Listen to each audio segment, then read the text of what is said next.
Welcome to Democracy Now!, democracynow.org, the War and Peace Report. I'm Amy Goodman.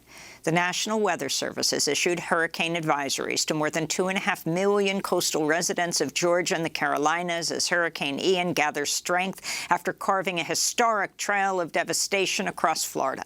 Ian's expected to make landfall near Charleston, South Carolina today as a Category 1 storm. This comes as rescue teams and helicopters and boats are struggling to reach communities trapped by floodwaters. So far, at least 17 U.S. deaths have been attributed to Ian, but President Biden warned Thursday the number is likely to rise dramatically. This could be the deadliest hurricane in Florida's history.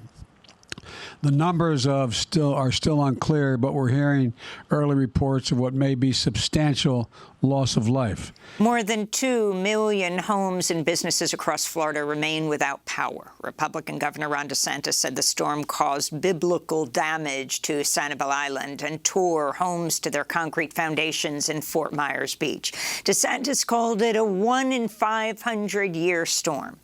NASA reports ocean temperatures off Florida's coast were up to 3 degrees Fahrenheit warmer than usual for this time of year, helping to fuel Ian's rapid intensification to near Category 5 strength ahead of its landfall.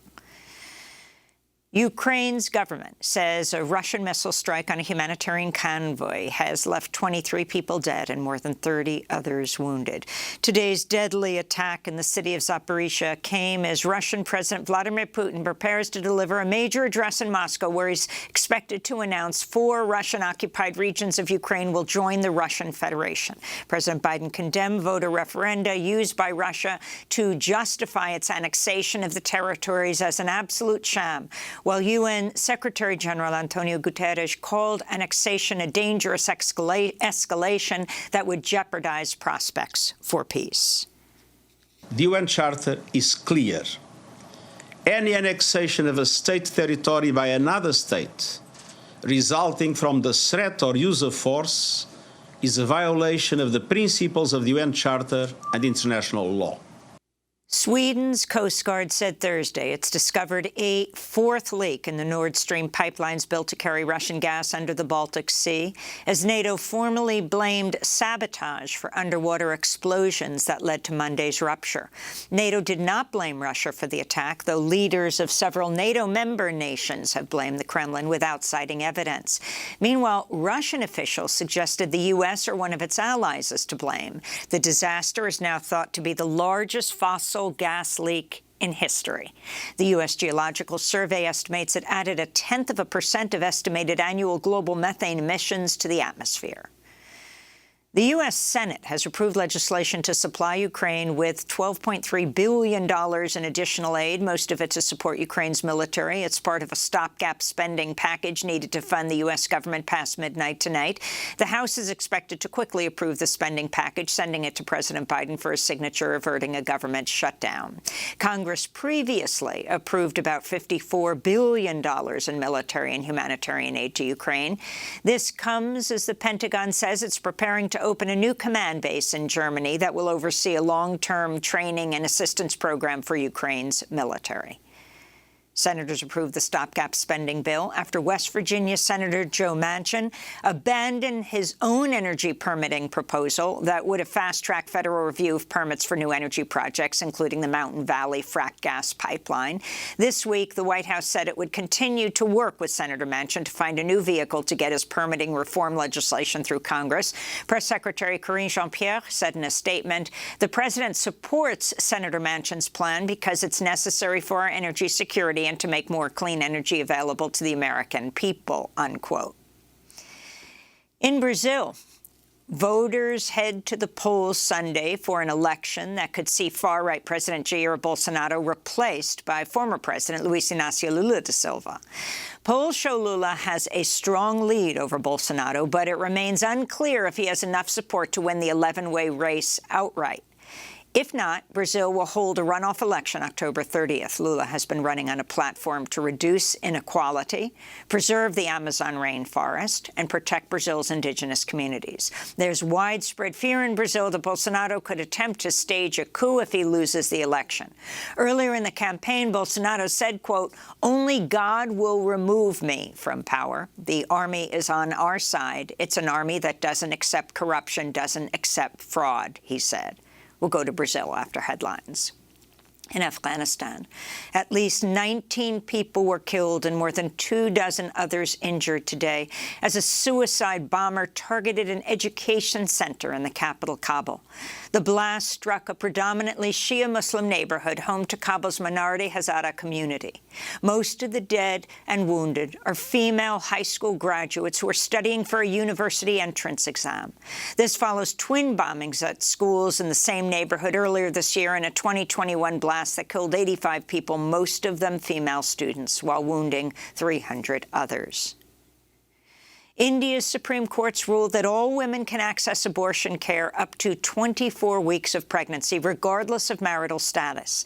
Thursday's ruling ends a disparity in the availability of abortions to single versus married women. The court also ruled for the first time in its history that marital rape should be included in the definition of rape if a woman wants to abort her child. However, India remains one of 36 countries where marital rape is not a crime. Meanwhile, LGBTQ groups say the court's ruling leaves out transgender, non-binary, and gender-diverse persons who deserve reproductive care and protection from sexual assault. A new poll finds public trust for the Supreme Court at an historic low. Less than half of U.S. adults polled by Gallup report they have a great deal or a fair amount of trust in the Supreme Court. That's a 20 percentage point drop from 2 years ago. This comes amidst fractures between the Supreme Court's conservative majority and liberal justices over whether the court's legitimacy has been damaged by recent rulings overturning decades of precedent. Justice Elena Kagan has repeatedly spoken out over the issue during the court's summer recess. Here she is speaking at Northwestern University's Pritzker School of Law on September 14th.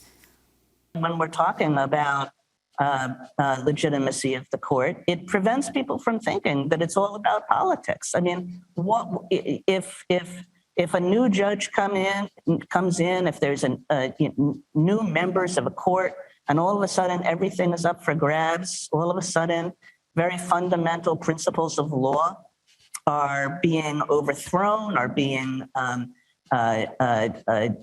replaced. Then people have a right to say, like, what's going on there? It doesn't seem very law-like. Justice Samuel Alito, who authored the Dobbs decision in June allowing states to once again ban abortions, told the Wall Street Journal this week, quote, saying or implying that the court is becoming an illegitimate institution or questioning our integrity crosses an important line, he said. Chief Justice John Roberts has also criticized Justice Kagan's remarks. The House January 6th committee has interviewed far-right activist Ginny Thomas about her efforts to help Donald Trump overturn the 2020 election defeat to Joe Biden. On Thursday, Ginny Thomas spent more than 4 hours testifying to lawmakers behind closed doors on Capitol Hill. Committee Chair Benny Thompson said afterwards Thomas had repeated her false claims about a stolen election while denying she discussed her efforts to overturn Biden's win with her husband, Supreme Court Justice Clarence Thomas. Justice Thomas is the only member of the court who dissented in the Supreme Court's 8-1 decision that led to the release of White House documents around January 6.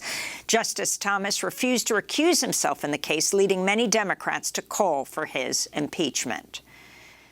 The Biden administration has put student debt relief on hold for millions of borrowers after Republican attorneys general in 6 states filed suit in federal court seeking to block President Biden's debt cancellation program. In a court filing in a federal district court in Missouri, the states of Nebraska, Missouri, Arkansas, Iowa, Kansas, and South Carolina argue Biden's debt relief plan is unconstitutional, illegal.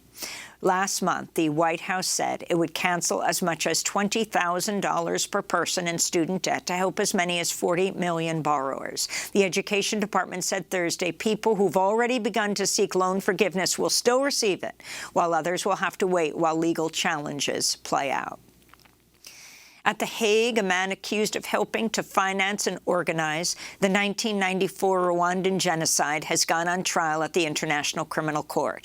Felicien Kabuga has pleaded not guilty to war crimes charges, including genocide and crimes against humanity. On Thursday, the UN prosecutor Rashid said Kabuga purchased machetes, grenades, and other weapons for a notorious Hutu paramilitary group known as the Interahamwe, whose members were the main perpetrators of the Rwandan genocide, which the UN says killed more than 1 million people in 100 days. The charges against Kabuga reflects his status as a wealthy and well-connected political insider. In support of the genocide, Kabuga did not need to wield a rifle or a machete at a roadblock. Rather, he supplied weapons in bulk and facilitated the training that prepared the Interahamwe to use them. And new research has found 3 people are killed every week while trying to protect their land from extractive industries. The report by Global Witness documents the murders of more than 1,700 environmental activists by mercenaries, hitmen, criminal gangs, or their own governments. Topping the list of the world's deadliest countries for environmental defenders last year was Mexico, with 54 murders. That's followed by Colombia, Brazil, the Philippines, Nicaragua, and India. And those are some of the headlines. This is Democracy Now!, democracynow.org, The War and Peace Report.